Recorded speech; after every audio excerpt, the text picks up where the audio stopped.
തൃപ്പൂണിത്തറയിലെ global സ്കൂളിൽ നടന്ന ഒരു ഹീനമായ സംഭവത്തെക്കുറിച്ച് കഴിഞ്ഞ ദിവസം ഞാൻ വാർത്ത ചെയ്തിരുന്നു.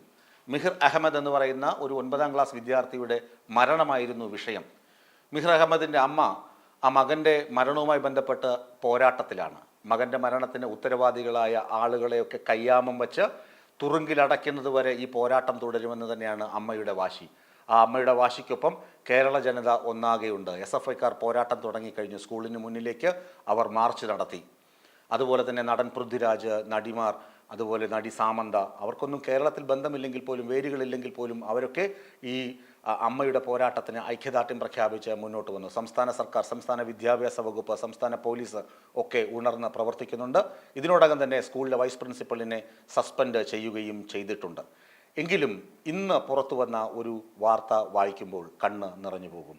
ആ മകനെ പൂപ്പി ഹെഡ് എന്ന് വിളിച്ചാണ് അവിടെയുള്ള ഉന്നതന്മാരുടെ മക്കൾ കളിയാക്കിയിരുന്നത്. പൂപ്പി ഹെഡ്, പട്ടിത്തലയൻ.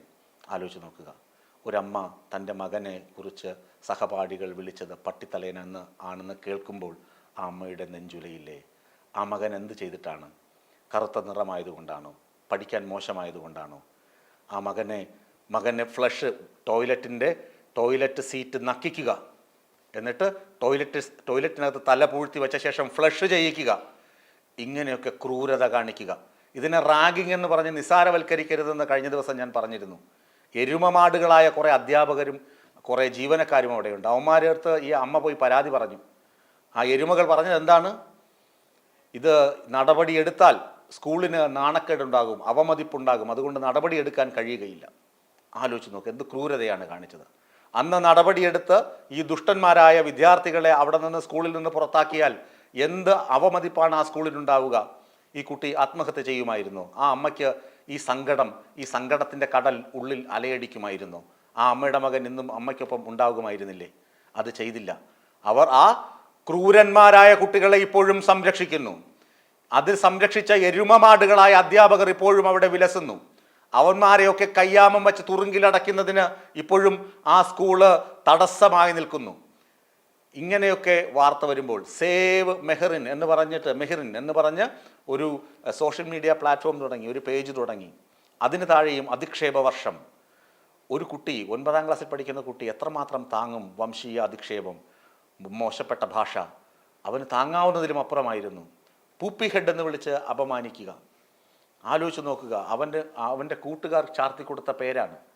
ഇതൊക്കെ കേൾക്കുമ്പോൾ അവരമ്മയ്ക്ക് എന്തുമാത്രം വിഷമമുണ്ടാകും. 10 മാസം നോവ് സഹിച്ച് പെറ്റ് അവനെ വളർത്തി, 9ാം ക്ലാസ് വരെ വളർത്തി, പൊന്നുപോലെ ഓമനിച്ച് വളർത്തി, എന്തുമാത്രം കഷ്ടതകൾ ഒരു അമ്മ സഹിച്ചിട്ടുണ്ടാകും.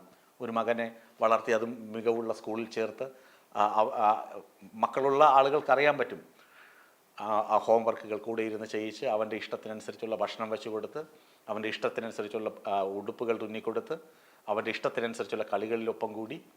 അച്ഛന്മാരെക്കാളും അമ്മമാരാകും ആൺകുട്ടികളുടെ കൂടെ ഒപ്പം എപ്പോഴും ഉണ്ടാവുക.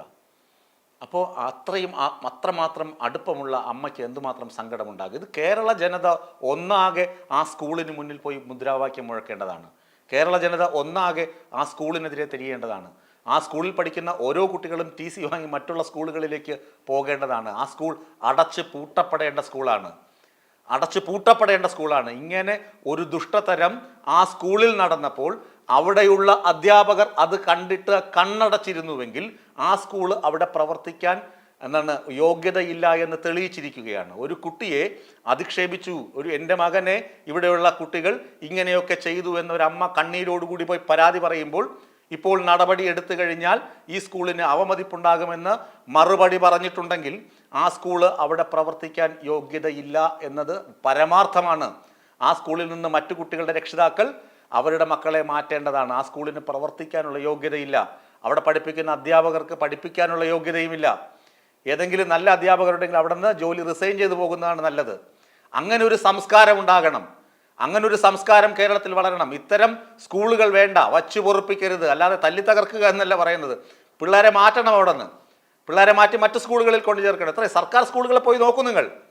ഹൈടെക് സ്കൂളുകൾ, ഹൈടെക് ലാബുകൾ, എത്രയധികം ക്വാളിറ്റി എഡ്യൂക്കേഷൻ സർക്കാർ സ്കൂളുകൾ ഇത്രയും ഓഫർ ചെയ്യുമ്പോൾ, സൗജന്യ വിദ്യാഭ്യാസം ഓഫർ ചെയ്യുമ്പോൾ, കമ്പ്യൂട്ടർ ലാബുകൾ, ലാംഗ്വേജ് ലാബുകൾ, എന്തൊക്കെ പ്രവർത്തനങ്ങൾ. കലോത്സവങ്ങൾ, കായികോത്സവങ്ങൾ ഇത്രയും നിങ്ങളുടെ കുട്ടികൾക്ക് ഓഫർ ചെയ്യുമ്പോൾ, സൗജന്യമായി ഇത്രയും കാര്യങ്ങൾ ഓഫർ ചെയ്യുമ്പോൾ നിങ്ങളുടെ കുട്ടികളെ സർക്കാർ സ്കൂളിൽ പഠിപ്പിച്ചാൽ പോരെ? നിങ്ങളുടെ കുട്ടികൾക്ക് എന്തെങ്കിലും ഒരു വീഴ്ച വന്നു കഴിഞ്ഞാൽ അധ്യാപകരും അനധ്യാപകരും ഓടിയെത്തും നിങ്ങളുടെ വീട്ടിൽ, സർക്കാർ സ്കൂളാണെങ്കിൽ.